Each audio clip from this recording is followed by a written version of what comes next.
Carlos Montauto, buenos días. Buenos días y bien hallados aquí a la vuelta de las vacaciones, ¿no? Espero que hayas descansado, don Pues Manuel, y que vacaciones. haya recargado pilas, porque vienen Yo curvas. no estaba cansado ni me he ido de vacaciones, Carlos. Yo no sé Ah, dónde te ah. sacas tus informaciones. O sea, pero si tengo espías que me han dicho que te han visto vigilando obras. Lo que pasa es que ahora estaban parados, no había nadie poniendo ladrillos y he dicho, bueno, pues estará jugando a la petanca o algo, no sé. Eso es otra cosa. Sí, a eso he estado. Eso Bien, está. vamos a lo nuestro. Muy bien. Me propones que hablemos del despido en España. Hombre, así tal cual queda un poco raro, ¿no? Sí, pues vamos a ver. El título del tema, el título del tema. España, el despido más caro de Europa, ¿te preguntas? Mm, porque es un ¿Por qué? mantra, Eso pues es. porque es un mantra económico muy repetido en todos los medios de comunicación, que ya sabemos que en estos temas, en cuanto se toca la cuestión salarial, la cuestión relativa al mundo laboral, inmediatamente todo el mundo se rasga las vestiduras, sea para subir el salario mínimo interprofesional, sea por el motivo que sea, pero es un mantra que, por más que se empeñen los periódicos y las televisiones en insistir en él, sobre que España tiene el despido más caro de Europa y que los trabajadores tienen la mejor protección en materia de despido de toda Europa, es un mantra que acaba de saltar por los aires cuando el pasado fin de semana, bueno, a finales de la semana pasada, para ser más exactos, el Comité Europeo de Derechos Sociales, ubicado en Estrasburgo, ha emitido una resolución favorable a una reclamación colectiva presentada por el sindicato UGT, nada menos que en marzo de 2022, sobre el coste de los despidos improcedentes,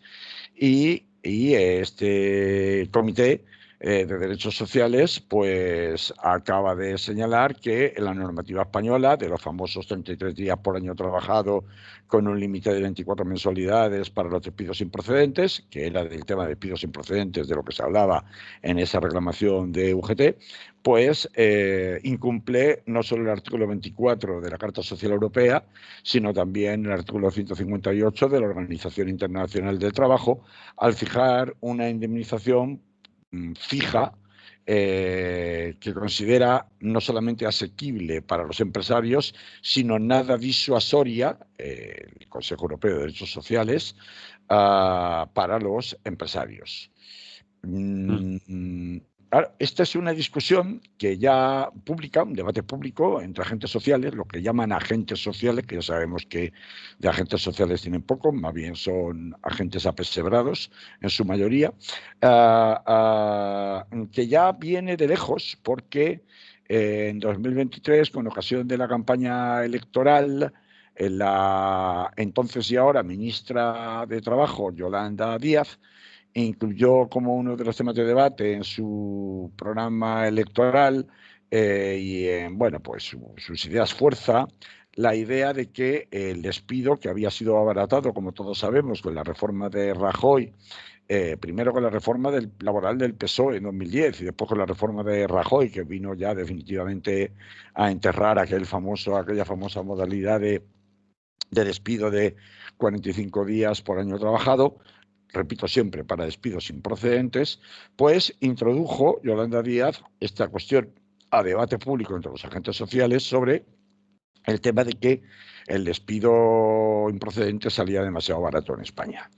Ante eso, pues salió en tromba toda la caverna mediática, todos los palanganeros economistas del poder, para decir que de eso nada, mostrando toda clase de estadísticas, en general un tanto tramposas, para probar que el despido improcedente era, al contrario de lo que se afirmaba desde los sindicatos y desde, bueno, la izquierda institucional, vamos a llamarla así, si se puede llamar de esa manera, pues uno de los despidos más caros de todo, no solamente de toda Europa, sino del entorno de la Organización Internacional del Trabajo, ¿no? Entonces, para ello, pues mostraban una serie de estadísticas por las cuales se mostraría que España tendría en Europa la indemnización por despido improcedente más cara de nuestro entorno con 28 semanas de indemnización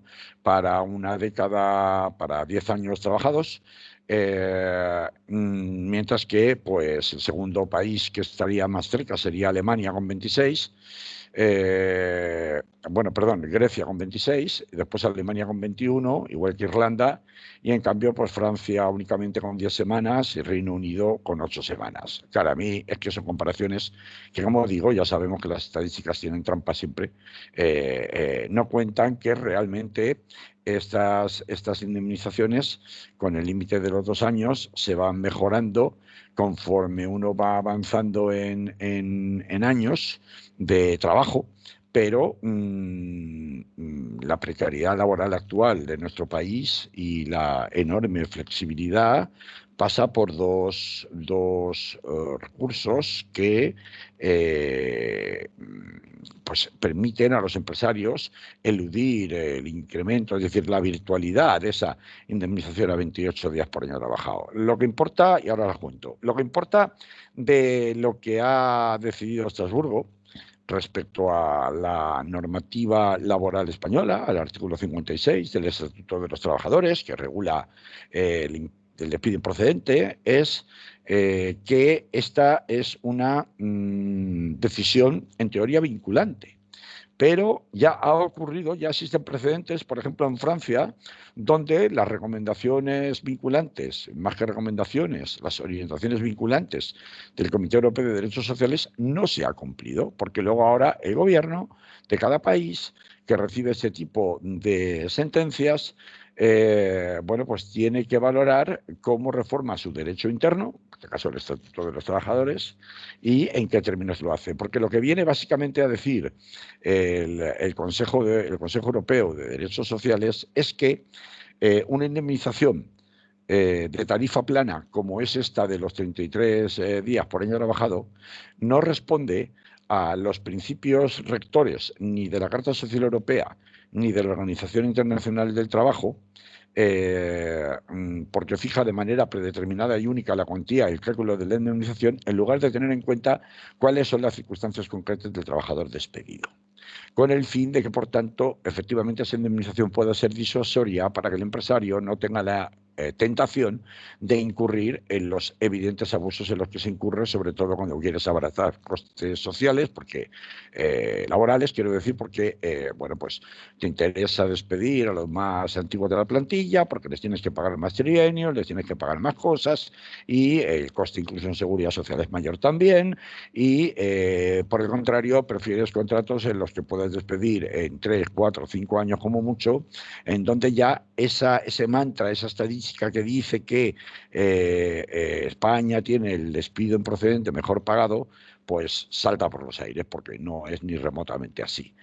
Cuando digo, estamos hablando de periodos con contratos de trabajo y una antigüedad inferior a 5 años. Bueno, entonces, ¿qué dice, por tanto, el Comité Europeo de Derechos Sociales? Pues que debería, en la legislación española, a diferencia de la tarifa plana que aplica ahora, lo que debería es tener en cuenta circunstancias concretas como 1, la antigüedad, 2, el prejuicio, este caso concreto de reclamación colectiva incluía por parte de UGT, a la que se ha respondido por este Comité Europeo, incluía, por ejemplo, despidos de embarazadas, que son en principio nulos de pleno derecho, pero que al final los despidos nulos de pleno derecho tienen la misma consecuencia que un despido improcedente, que es que si no me remites, me tienes que pagar la misma indemnización que si el despido hubiera sido improcedente.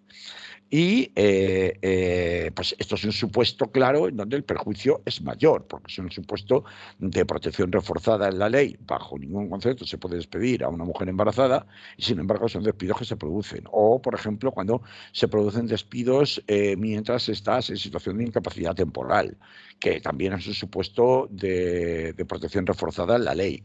Bueno, pues estos supuestos, estas circunstancias especiales hay que tenerlas en cuenta.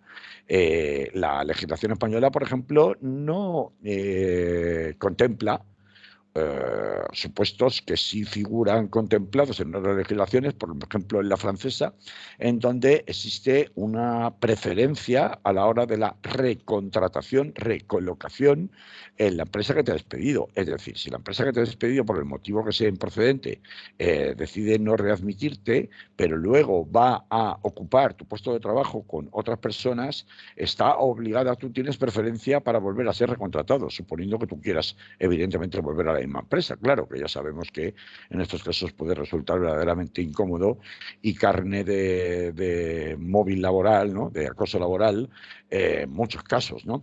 Claro, además, cuando se compara la indemnización a tarifa plana que existe en España con otros países y se dice, no, es que está a la cabeza de protección. Y digo, un momento, claro, es que si tú me estás comparando con los países del norte de Europa, como Dinamarca, como Suecia, como Finlandia, que no tienen despido, o sea, no tienen indemnización por despido, lo que no estás diciendo es que no tienen indemnización por despido porque la protección del trabajador que queda en situación de desempleo queda durante 5 años bajo el amparo y tutela del propio Estado, que es el que le paga, no como aquí, en donde ya sabemos que, igual que existe un límite temporal para el cálculo de las indemnizaciones, pues existe de despido 2 años, 24 mensualidades, pues también sabemos que existe un límite de tiempo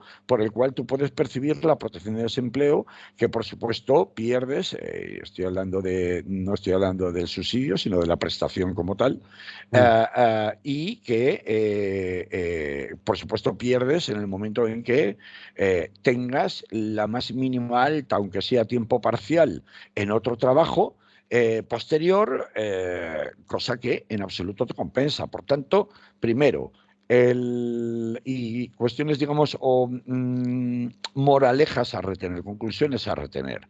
Primero, cada vez que sale a relucir el tema de que las indemnizaciones por despido en España son las más altas de Europa, es un análisis, una comparativa tramposa, porque está incluyendo en el promedio aquellos países que lo que hacen es legislar no en el sentido de establecer la carga de la indemnización al empresario, sino asumirla al propio Estado en forma de prestaciones sostenidas en el tiempo, por mucho más tiempo de lo que hace el Estado español. Punto 1.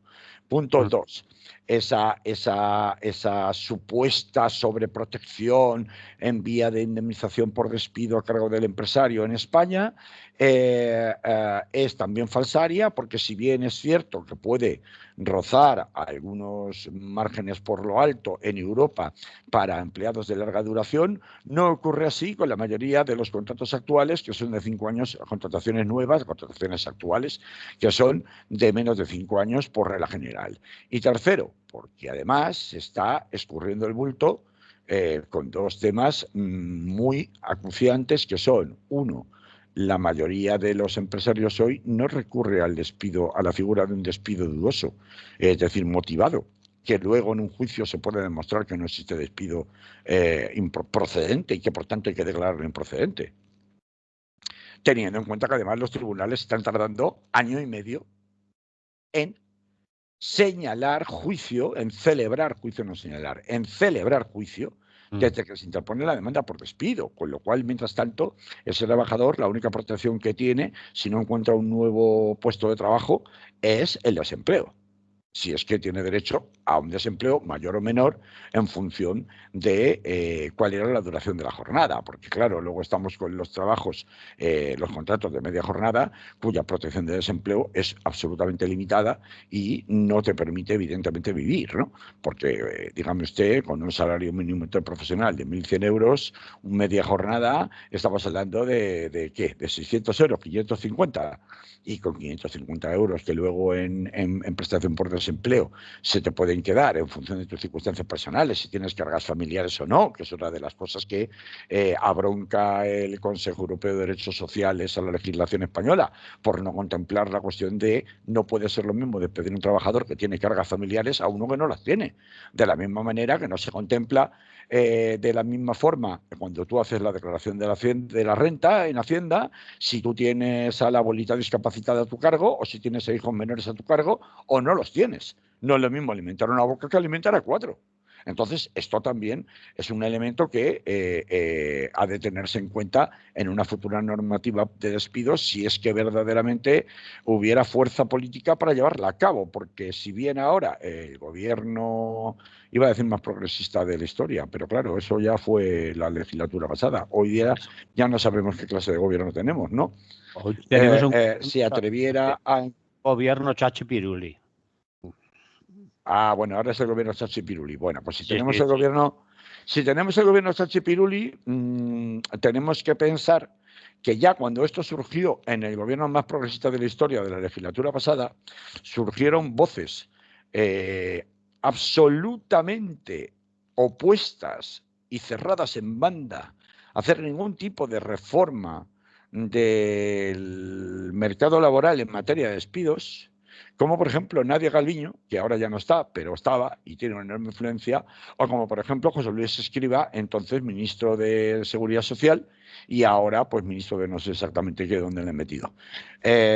Yo no me puedo imaginar el PNV votando a favor, por ejemplo, dado la justísima aritmética parlamentaria que ahora mismo tiene el gobierno, no me los puedo imaginar votando a favor de un encarecimiento de los despidos, si no es a los 45 días, pero sí tabulando el despido, a lo mejor no por mayor número de años, de días por año trabajado, pero sí estableciendo un baremo diferente, unas tablas de cálculo diferentes que la tarifa plana que existe ahora. Es que no me lo puedo imaginar si eso puede suponer, porque a fin de cuentas, ¿quién es el PNV y qué defiende el PNV?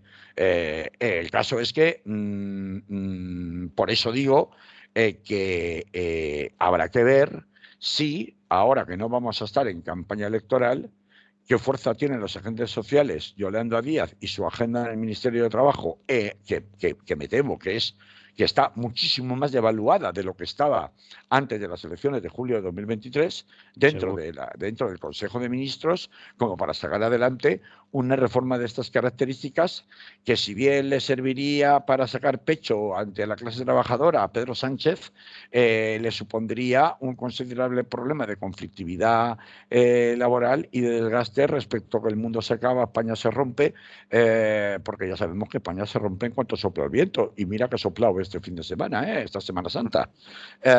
Si se sube el salario mínimo interprofesional se rompe, si se tocan los despidos se rompe, si se toca la organización territorial dentro de la Constitución se rompe, y bueno, pues España se rompe porque está vieja y se rompe.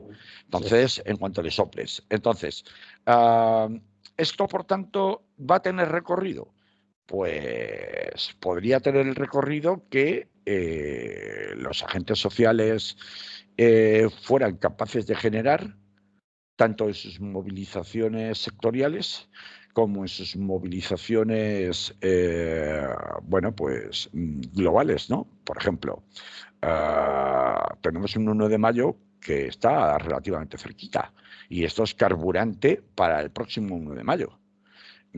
Sería un muy buen motivo como emblema reivindicativo de la celebración del 1 de mayo, enfocar precisamente con arreglo a las observaciones del Comité Europeo de Derechos Sociales y la denuncia del incumplimiento de la normativa europea, tanto de la Carta Social Europea como del convenio de la OIT, acerca de que es necesaria una reforma. Bueno, luego le pones el aderezo del diálogo social, que bueno, les da un poco de risa, ¿no? Porque ya desde hace tiempo los empresarios no participan absolutamente en ninguna decisión que tome el Ministerio de Trabajo, con lo cual lo del diálogo social es un poco una mascarada, ¿no? Bueno, siempre lo ha sido, pero ahora más, ¿no? Pero bueno, con ellos y sin ellos, la cuestión es hacer mojarse a la parte más neoliberal del Partido Socialista en el gobierno y hacer que se tengan que desenmascarar, ¿no? Es curioso que este fallo lo ha conseguido UGT, no lo ha conseguido Comisiones Obreras, ni CNT, ni CGT, ni ningún sindicato amarillo. Lo ha conseguido UGT, que es el sindicato más cercano y emparentado con el Partido Socialista. Por tanto, UGT algo tendrá que decir aquí, ¿no? Acerca de qué pasa cuando existen unas resistencias tan potentes a tocar cualquier aspecto que tenga que ver con la regulación del desempleo en materia de despidos. Porque, claro, aquí estamos hablando de despidos sin precedentes, pero antes lo he anunciado, pero no he entrado a fondo en el asunto y es el último aspecto que quiero tratar aquí hoy. Decía, bueno, pues que los empresarios tienen distintas fórmulas para evitar el riesgo de un despido procedente y la fórmula más socorrida es la fórmula del despido objetivo. El despido objetivo tiene también sus cositas, ¿no? Porque el despido objetivo sabemos que generalmente se justifica por circunstancias económicas. Sabemos también que con la reforma del 2012 del gobierno de Mariano Rajoy prácticamente se convirtió en un cheque en blanco para los empresarios que con simplemente 3 trimestres consecutivos de pérdidas podían justificar la conveniencia del despido por causas económicas, pero en realidad camuflan generalmente un aligeramiento de la plantilla que la mayor parte de las veces no está justificado ni por razón de pérdidas ni por ninguna otra razón. Está justificado, en todas las cosas, pues por obtener una mayor tesorería por parte de la empresa para poder acometer, por ejemplo, otras inversiones que le puedan interesar más que mantener una determinada plantilla. O está justificado para la empresa, digo, en otras cuestiones que poco tienen que ver con si puedo o no mantener el coste laboral de mi actual estructura. Por ejemplo, cuestiones logísticas, cuestiones de desplazamiento, de desplazamiento de centros de trabajo a otras zonas donde me salga más barato producir o a otros lugares, etcétera, etcétera. Y además, aunque los despidos por causas objetivas, que se dividen entre despidos objetivos individuales y colectivos, no pueden llevarse a cabo como despidos individuales para un número mayor de 10, o sea, para 10 o más en una plantilla de 50 ya se considera que son despidos colectivos y eso exige la aprobación por parte de la Dirección General de Trabajo, de la Consellería, porque son transferencias con competencias transferidas, perdón, a las distintas comunidades autónomas. Pues bueno, sabemos que las empresas medianas y pequeñas utilizan constantemente este sistema para disfrazar despidos colectivos como despidos individuales, pausándolos o separándolos en el tiempo para que no se les pueda acusar de no haber cumplido los trámites más laboriosos de obtener la autorización de la Dirección General de Trabajo de turno, que por otra parte no es muy difícil de obtener, y con ello acudir a despidos individuales en donde basta con gastarse el dinero en una pericial económica que normalmente un trabajador nunca puede costear para poder contradecirla en un juicio, para que al final en los tribunales le den la razón a la empresa y den por justificado la causa económica alegada, de manera que el despido sea considerado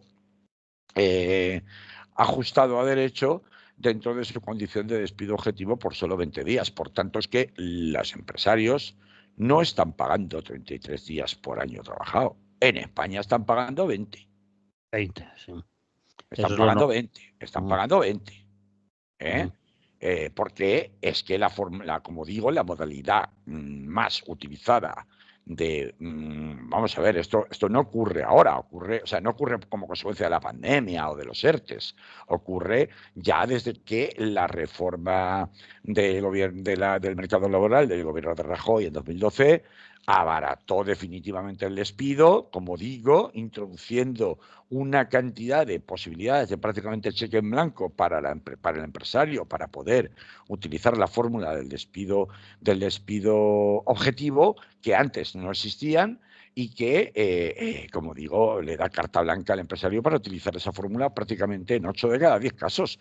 Los despidos improcedentes no digo que no existan, porque siguen existiendo, sobre todo cuando tienen que ver con despidos basados en pues actuaciones como mínimo dudosas y que desde luego está justificado el despido como procedente de ser ciertas, de poderse probar por parte de los trabajadores. Léase, trabajador con una disminución de rendimiento muy evidente, muy continuada, trabajador que pues tiene faltas de asistencia sin justificar continuadas, trabajador que agrede a otro compañero de trabajo o a su jefe, trabajador que, bueno, esta es bastante típica, que roba materiales o se le acusa de haber robado materiales o de haber robado dinero en la empresa, ejemplos de estos, pero esto es una casuística que sin dejar de existir, porque existir existe, otra cosa es que luego se pueda probar o no y se pueda establecer que efectivamente sucedió como está contando la empresa en la carta de despido o no, pero son cuestiones que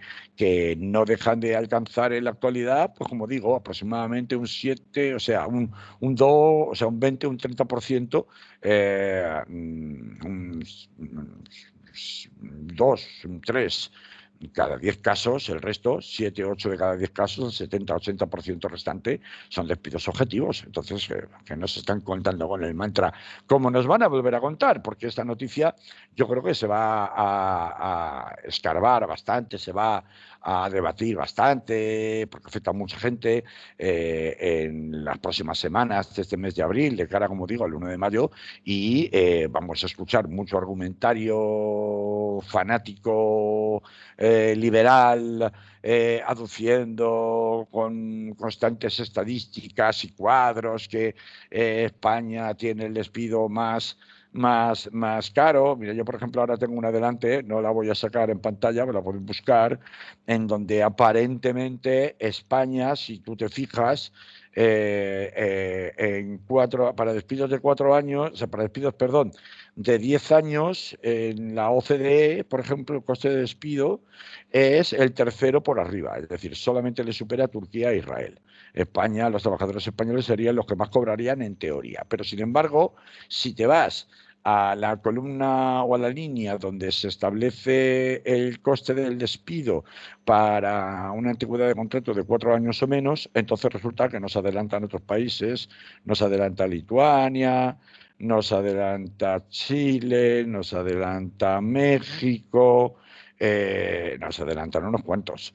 Entonces, bueno, y si lo comparamos con Europa, pues repito, es verdad que la receta neoliberal es una receta bastante extendida en el mundo, ¿no? También en particular en Europa. Que Francia, por ejemplo, viene aplicando el argumentario neoliberal en materia de despidos, también los despidos objetivos, pero porque también tiene unas tasas de desempleo muy inferiores, porque es que esta es la cuestión.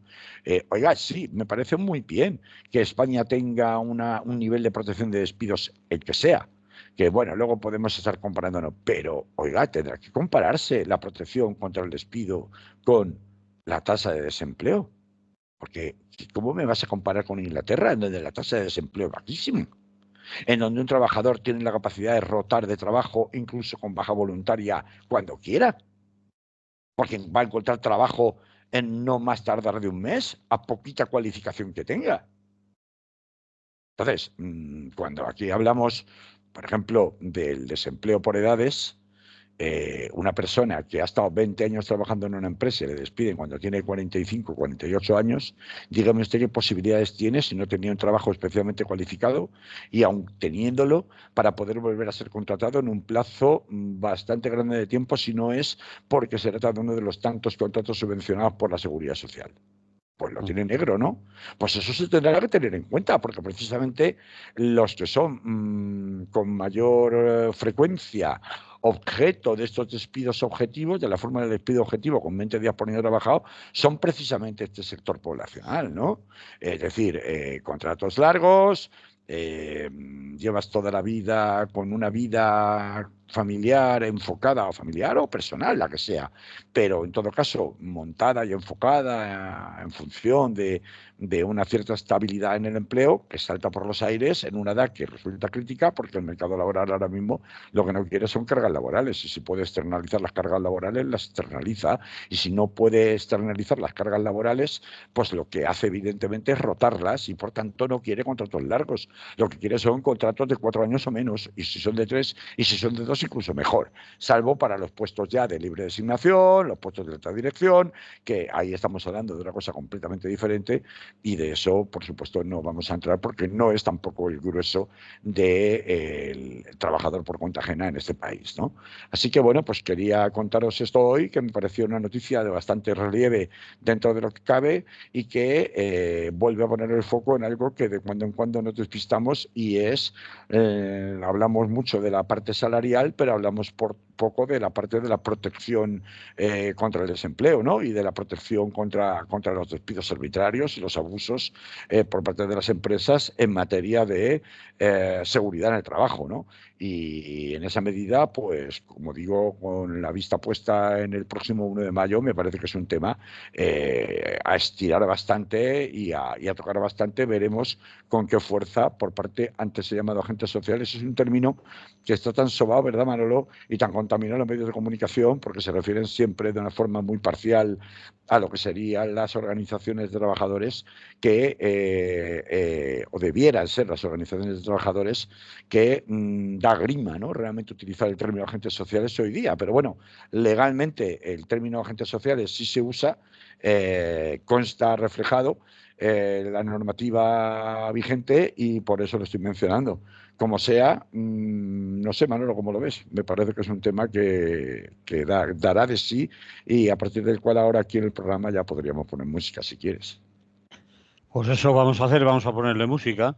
El tema da de sí, pero hay mucha gente que le resulta engorroso, dificultoso de entender y Pues que hasta que te despidan, hasta que te hasta que te despidan, despidan. entonces vas Claro, al abogado, si estás sindicado, o te lo claro. cuentan como te lo cuentan y bueno. Luego llorarás, claro. Luego Bien, llorarás, ay, yo no sabía, ay, es que el abogado tenía la culpa, es que el sindicato tenía la culpa. Claro, y luego llorarás. bien, ¿le ponemos música, Carlos? Venga, dale.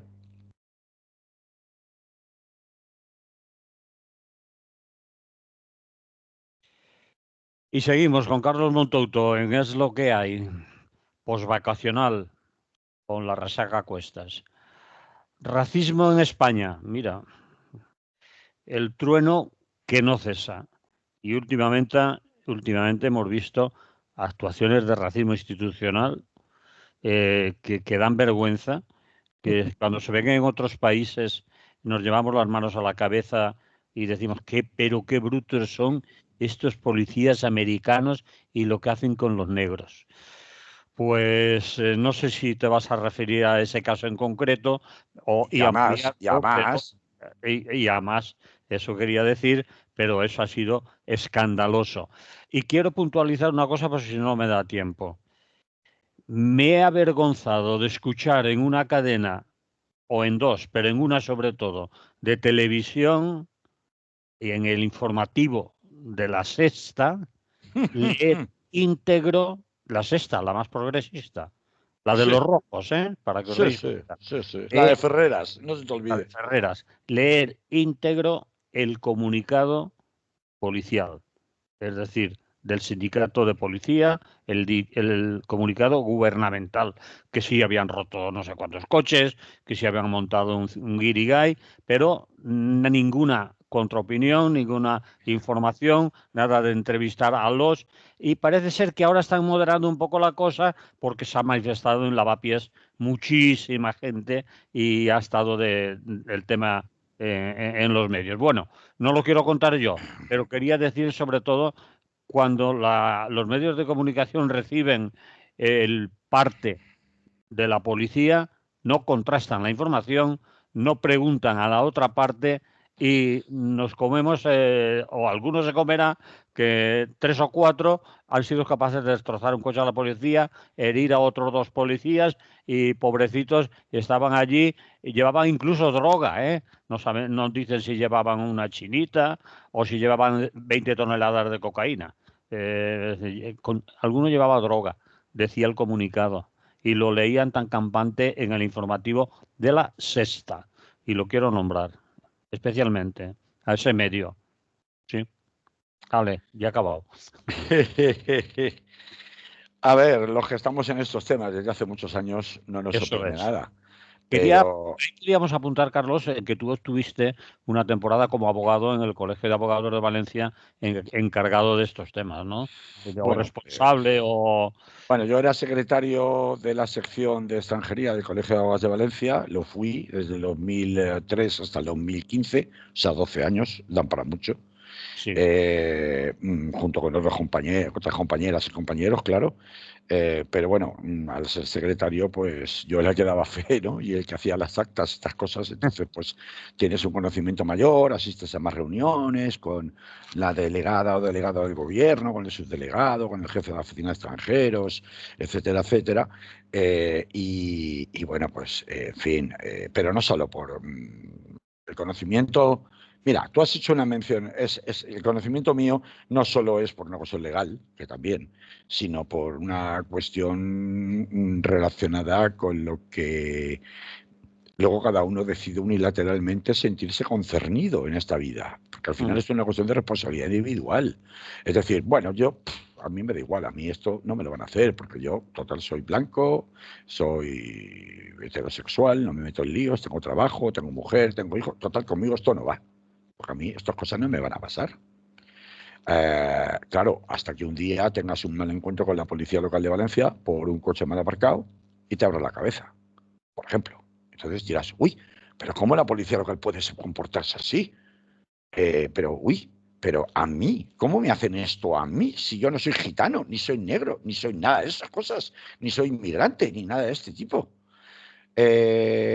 Manolo, yo quería sacar a relucir este tema, no solamente por lo que ha pasado en Lavapiés, que no es la primera vez que pasa, como ya sabemos, y ahora haremos un poquito de memoria, sino empezando por lo que tú has mencionado de la secta, como decían algunos, ¿no? De televisión, pero la secta en otro sentido, como lo decían los que lo inventaron, ya pueden contar las verdades del barquero, que no es que no contraste la información. Claro que la contrastan, es imposible no contrastarla. Si las redes sociales han estado trufadas durante todo el fin de semana de las imágenes, si durante ese fin de semana esas imágenes mostraban cómo uno de los policías locales que interviene frente a un chico que no había hecho nada, que se acerca a tratar de ver qué es lo que está pasando y que dejen de pegar al compañero que está en el suelo, le mete un golpe en el nudo de la garganta que lo podía haber matado y que es totalmente prohibido esa clase de golpes tan peligrosos porque solo un golpe así en la garganta te puede matar. Está totalmente prohibido por el protocolo de intervención policial. ¿Sabes lo que han dicho hoy en el comunicado? Un golpe en la clavícula. Fíjate si son... De eso nada, pero vamos a ver, nos quieren hacer pasar por tontos. Si fíjate si son bordes cuando dan su información, porque saben que si dicen garganta o cuello y tú, lo que acabas de decir tú en la tráquea puede ser mortal un golpe en la tráquea y se nota que se cae a tierra, se asienta. Se cae de golpe, el chico se cae, se desploma de golpe después de recibir el golpe en cuestión. Entonces, y dicen que le pegó en la clavícula. Sí, le pueden decir misa. Sí. Lo sorprendente es que ahora en las redes sociales donde habían circulado estos vídeos, que por supuesto los periodistas de la Sexta han visto igual que todo el mundo, por lo tanto, no es que no contrasten la información, es que lo que tienen es una desvergüenza absoluta a la hora de ocultar la información que no sea la información oficial. Y ahora daremos una derivada más sobre eso de la información oficial, de quién viene, porque estamos hablando de la policía local de Martínez Almeida, no estamos hablando en este caso concreto de la policía nacional. Y el tema de los policías locales de las grandes ciudades es para mear y no chargota. Y no quiero centralizar solo en la policía local de Madrid, porque también podríamos irnos a la policía local de Barcelona, inclusive la Guardia Urbana, inclusive en los tiempos en que era alcaldesa la señora la señora Ada Colau, ¿no? O la policía... Te quiero interrumpir aquí, porque tengo una duda. ¿Has dicho Policía Local de Madrid, seguro? ¿Y por Segurísimo. qué piden la comparecencia del señor el ministro del Interior? Y En yo todo no caso, las policías locales tengo están... dudas, Porque tengo la dudas si policía... era la local o la nacional, ¿eh? Era en el vídeo, en los vídeos lo que sale es la policía local. Quien profiere el golpe es policía local. Vale. No. Lo que llama la atención es que estos vídeos, que hoy día son el único arma que tiene la ciudadanía para evitar la impunidad de los abusos policiales y de los medios de comunicación que los protegen y los amparan, esas redes sociales han decidido tapar los vídeos. Anteriormente, con la excusa de que podían resultar o contener escenas violentas o escabrosas o que podrían herir la sensibilidad de los espectadores, lo que hacían era tapar el vídeo, pero darte la opción, bajo tu propio riesgo, de poder verlo.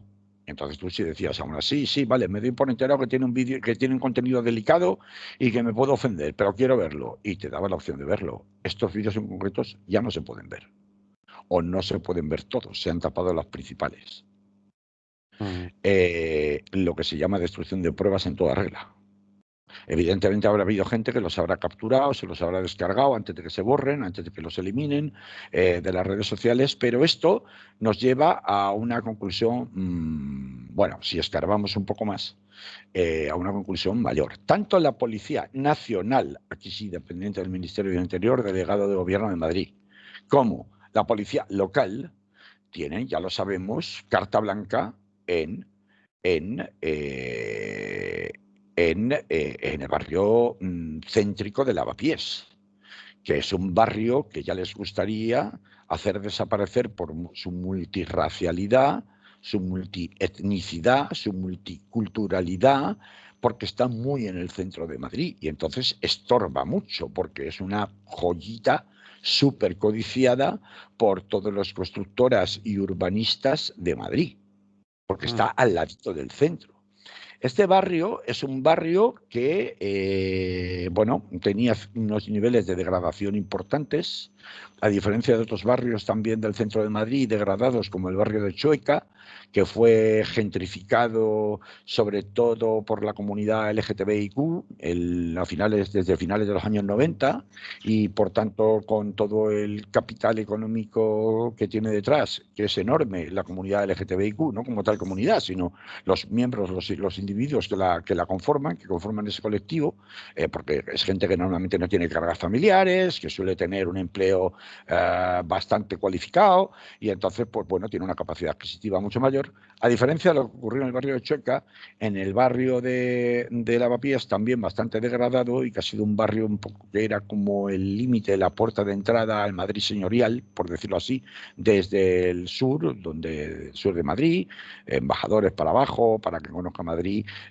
o pues esa zona históricamente donde los arrabales, donde se juntaban los inmigrantes venidos de otras partes de España, en las chabolas, antes de que se construyera la M30, pues los barrios de Usera, el Carabanchel, todo aquello, ¿no?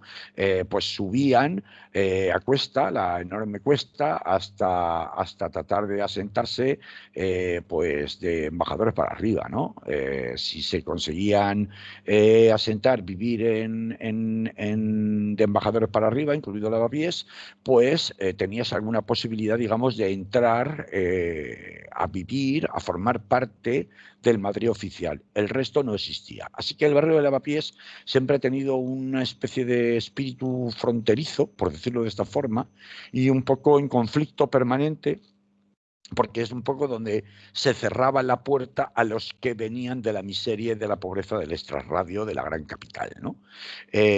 Con esas premisas históricas del barrio de Lavapiés, este es un barrio en que, como es bien sabido, precisamente por su deterioro, igual que otras zonas, pero bastante acusado, pues fue repoblado pues con las corrientes de inmigración, sobre todo a partir de comienzos del 2000, diría yo, ¿no? Y fue repoblado, además, pues a diferencia de otras zonas, por ejemplo, la comunidad china se instaló principalmente en el barrio de Usera, en lo que todavía se considera o se consideraba el extrarradio de Madrid. Pues aquí sí que hubo, sobre todo, se instalaron muchos ciudadanos africanos, entre otras cosas por la comodidad que les suponía para su trabajo de venta ambulante, vivir más cerca de donde iba a ser su círculo habitual de venta, sea el Rastro, Tirso de Molina, Atocha, la Puerta del Sol, etcétera, etcétera, que son zonas porque están a una relativamente escasa distancia, hablando de Madrid, donde todas las distancias son muy grandes, del barrio Lavapiés, ¿no?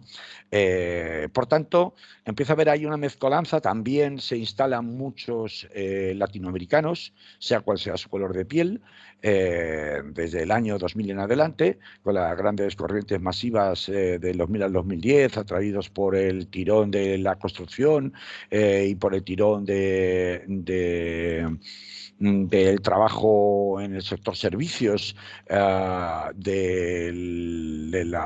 el estallido de la burbuja inmobiliaria en 2008-2009, y por tanto se reconfigura el tejido social del barrio de Lavapiés de una manera que, estando tan en el centro de lo que los señoritingos y los señores bien pensantes del Madrid oficial piensan que debe ser la gran capital de España, resulta una verdad incómoda considerable. Así que este es un barrio que se empieza a someter a un constante control policial, en particular a partir de la llegada del gobierno de Mariano Rajoy en 2012.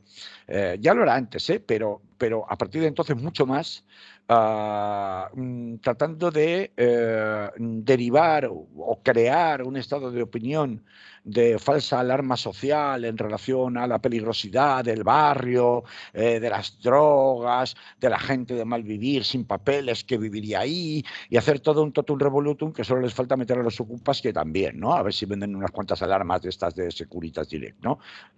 Siento el anuncio.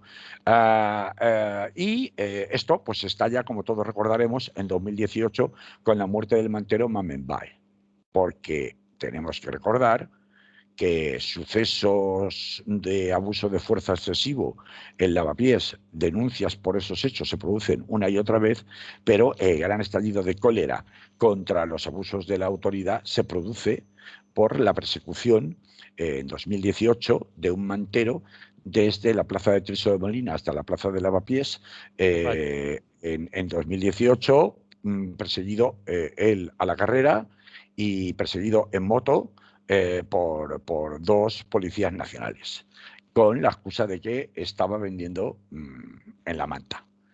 A raíz de aquello, la investigación se cerró en falso, porque pasó lo mismo que ha pasado ahora. Se impuso a las bravas la versión oficial, se denunció los sindicatos parapoliciales, los mismos sindicatos parapoliciales, recordemos que, o entornos parapoliciales, para ser más exactos, y también algún sindicato policial, los mismos que, por ejemplo, habían amenazado en cadenas de WhatsApp a la alcaldesa Carmena, y era su propia policía local de Madrid, Policía Municipal de Madrid, como se dice allí. Bueno, pues estos mismos también intimidaron y amenazaron a testigos, intimidaron y amenazaron, tanto en redes sociales como a través de querellas en los tribunales, a los principales responsables de las asociaciones de acogida y de apoyo a los inmigrantes. Por ejemplo, Serín Bae, que ahora salió elegido elegido como diputado en la Asamblea de Madrid por Podemos, fue, por entonces era el portavoz de una de las principales organizaciones de defensa de los inmigrantes en la zona y fue uno de los querellados por la policía, por el Ayuntamiento de Madrid, por la Policía Local de Madrid, por sostener que lo que había ocurrido con Mamenbae había sido un asesinato y no que se había muerto de casualidad accidentalmente de un infarto de miocardio, ¿no? Como fue la tesis oficial con la que se cerró el asunto. Por entonces hubo unas protestas enormes, incluido quema de coches al estilo francés y de mobiliario urbano. Al cabo de 2 días, precisamente en una de esas protestas multitudinarias, hubo un segundo fallecido también por circunstancias parecidas a las de Mamenbae. Consecuencia de eso, bueno, pues tuvimos unas escenas que, como aquello se cerró en falso, como no hubo depuración de responsabilidades en lo más mínimo respecto a los posibles a la posible abuso policial y a la impunidad que esta tiene en el barrio de Lavapiés, pues lo que acabó produciéndose naturalmente es que el caldo de cultivo de la continuación de estos abusos policiales y de esta impunidad ha continuado hasta los episodios de este pasado fin de semana. Por supuesto que este fin de semana ha habido también congregaciones multitudinarias en la Plaza de Lavapiés en Madrid de protesta, pero ya sabemos contra quién nos la estamos jugando. Nos la estamos jugando contra un aparato de poder que es implacable, porque cuenta no solamente con una cierta connivencia de los tribunales, sino por supuesto que con todo el apoyo y toda la parcialidad más absoluta de los medios de comunicación y de las redes sociales, que no se arriesgan a que el Ayuntamiento de Madrid o el Ministerio del Interior les amenace con represalias legales si en un momento dado, por ejemplo, mantienen abiertos estos vídeos para que la ciudadanía pueda informarse y verlos. Y ante eso, ¿qué queda? Pues ante eso queda algo que yo creo que por más esfuerzos que haga la derecha y la extrema derecha institucional en este país por preservar el corporativismo impune y racista de una importante parte de sus efectivos, no deja de ser una puerta, por tratar de poner puertas al mar. ¿Por qué? O al campo. ¿Por qué? Pues porque este fin de semana, casualmente el mismo fin de semana, ha habido un montón de incidentes racistas de primer orden en los campos de fútbol de la Primera División Española. Y por eso quería hablar de este tema hoy. Y hablaba del rayo que no cesa, el trueno que no cesa. Ya no es a un jugador del Real Madrid, que como es del Real Madrid, que se llama Vinicius, al que llaman mono y negro en todos los campos, que es brasileño. Independientemente de lo que el señor Vinicius tenga por personalidad, que si es más provocativo, que si es más faltón o menos faltón, y que si se lo busca o no se lo busca. Es que a un señor entrenador de fútbol como Quique Sánchez Flores, en el propio estadio del mismo equipo que entrena, el Getafe, un señor que está emparentado, por eso se llama Flores, con el clan de Lola Flores, de los Flores de toda la vida, le estuvieron llamando de forma racista gitano durante todo el partido un sector de la grada. Gitano, porque no se nos olvide, en España no hay racismo porque sean extranjeros, porque los gitanos son españoles de pura cepa desde hace siglos. Y ser racista con los gitanos igual. No es solo con los negros, o con el sudaca, o con el moro de mierda. Y resulta que, claro, cuando el golpeado, abusado y detenido, y además con toda la fuerza del aparato del Estado, es desacreditado públicamente, que es una de las hojas de ruta, uno de los, de las herramientas de manual que utiliza el poder cuando en un momento dado tiene que cubrirse las espaldas porque ha metido la pata, que es desacreditar a la víctima. Y para eso tienen los medios de comunicación, para que le hagan el papel, ¿no? Cuando es un mantero senegalés o es un ciudadano de incógnito y además extranjero, pues no pasa nada. Pero claro, cuando es Vinicius, jugador laureado, cuyas anécdotas y todo lo que le suceda tiene una repercusión instantánea en todos los medios de comunicación del mundo, en la BBC en Inglaterra, en el New York Times, en Brasil, en París, en todas partes. O cuando es un señor tan respetado y querido por todo el mundo como Quique Sánchez Flores, al que se le está llamando gitano despectivamente e insultándole todo el partido, pues entonces ya eso cuesta más de callar. Y resulta que ya no es tan fácil decir, no, pero si es que España no tiene un problema de racismo, si es que son unos pocos en el campo de fútbol, si es que la mayoría no es así, es que Mestalla no le gritaba mono al unísono al señor Vinicius, sino que eran 4 descerebrados. La estrategia del 4 descerebrados la llevan practicando en los medios de comunicación en relación a los episodios de racismo en los estadios de fútbol, un domingo sí y otro domingo también, desde hace 2 o 3 años, pero es que cada vez son más. Este fin de semana hay un portero de fútbol, me parece que es del Español o de no sé qué equipo, que era negro, que paró el partido y se tuvo que ir a la grada prácticamente, que tenía detrás, prácticamente a pegarse con los aficionados que llevaban machacándole con insultos racistas de lo peor durante todo el partido. Y luego resulta que el represaliado es el jugador que planta cara. Se tuvo que detener o interrumpir el partido y el partido se tuvo que suspender y ya no volvió a reanudarse. Quiero decir, claro, cuando los episodios es un goteo tan constante, tan abierto, sobre todo que afecta a figuras mediáticas, ahí ya el seguir poniendo puertas al campo, el seguir diciendo son 4 chalaos, el seguir diciendo no, es una grada de ultras, el argumento se acaba. Y esto es un poco la esperanza que tenemos. Esto, por supuesto, es decir, el que llegue un momento en que sea imposible seguir escondiendo bajo la alfombra cómo la hoja de ruta internacional que se ha instalado en España para ahondar los tics racistas y clasistas que España ha tenido siempre, particularmente contra gitanos y contra marroquíes, y extenderlo también a negros y a latinoamericanos y a cualquiera que no sea cristiano, blanco y heterosexual, pues es una hoja de ruta que cada vez está más asentada, es un trueno que truena cada vez más fuerte y del cual va a ser prácticamente imposible de aquí a poco que se siga escondiendo. Por lo tanto, la complicidad de los medios de comunicación para taparlo, habrá un momento en que no les quedará más remedio, será imposible que se siga manteniendo.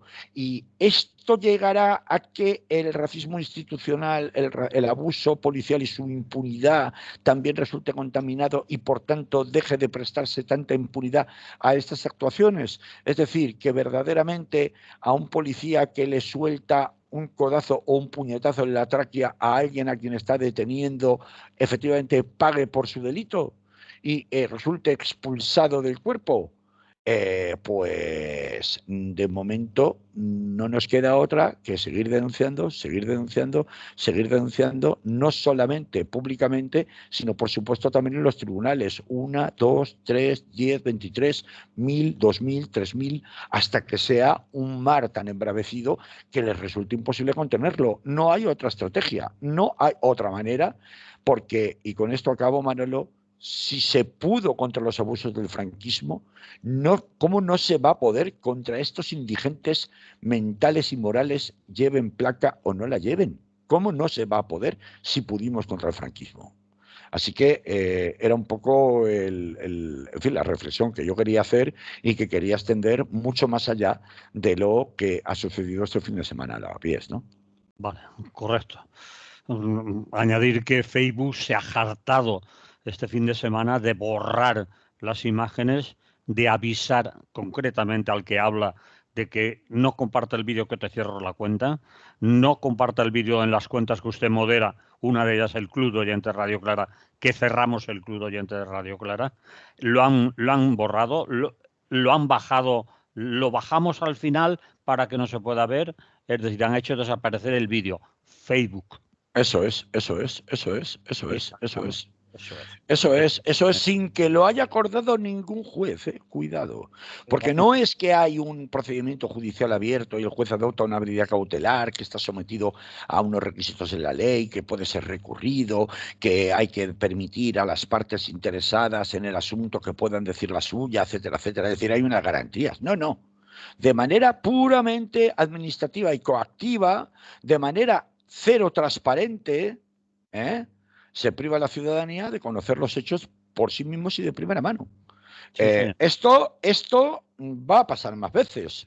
Ha pasado con este episodio, va a pasar más veces con otros episodios en donde, aunque haya redes sociales que inicialmente, por la espontaneidad, por la instantaneidad que tienen los usuarios a la hora de compartir vídeos, de compartir fotografías, puedan llegar a un determinado número de personas la información va a ser secuestrada y retirada pues más pronto que tarde. No es la primera vez. Informaciones sobre la guerra de Ucrania, por ejemplo, cuando la revolución del Maidán y los ataques de las fuerzas ucranianas contra el Donbass en 2015, fueron retiradas por YouTube y eran vídeos directos, sin comentarios. O sea, ahí tiene usted los vídeos, mírenlo usted por usted mismo. Y fueron retirados por YouTube. Lo que pasa es que hay gente que, por supuesto, y tendremos que estar muy al quite, los que nos dedicamos a esto, que hay que descargar rapidito el vídeo en cuestión para guardarlo, aunque sea como material que luego pueda servir como un material para un trabajo de investigación, o pueda servir como una prueba en un juicio, o pueda servir como otras cosas, ¿no? Pero bueno, pero esto es lo que hay. Vivimos en una sociedad en la que si alguien pensaba que con las redes sociales, bueno, ya está, porque ahora lo podemos grabar y podemos compartir y ya la televisión lo que cuente da igual, porque encima peor para ellos, porque quedan pues fatal, porque sabemos que están mintiendo, que están ocultando la otra parte de la verdad, etcétera, etcétera, la otra cara del relato. Ojo, porque esa supuesta libertad de grabar vídeos y compartirlos y de las redes sociales está también muy, muy vigilada, muy tutelada, y esto que acabas de contar, Manolo, lo que yo contaba antes en Instagram y en otras fuentes, pues es un buen ejemplo de ello, ¿no?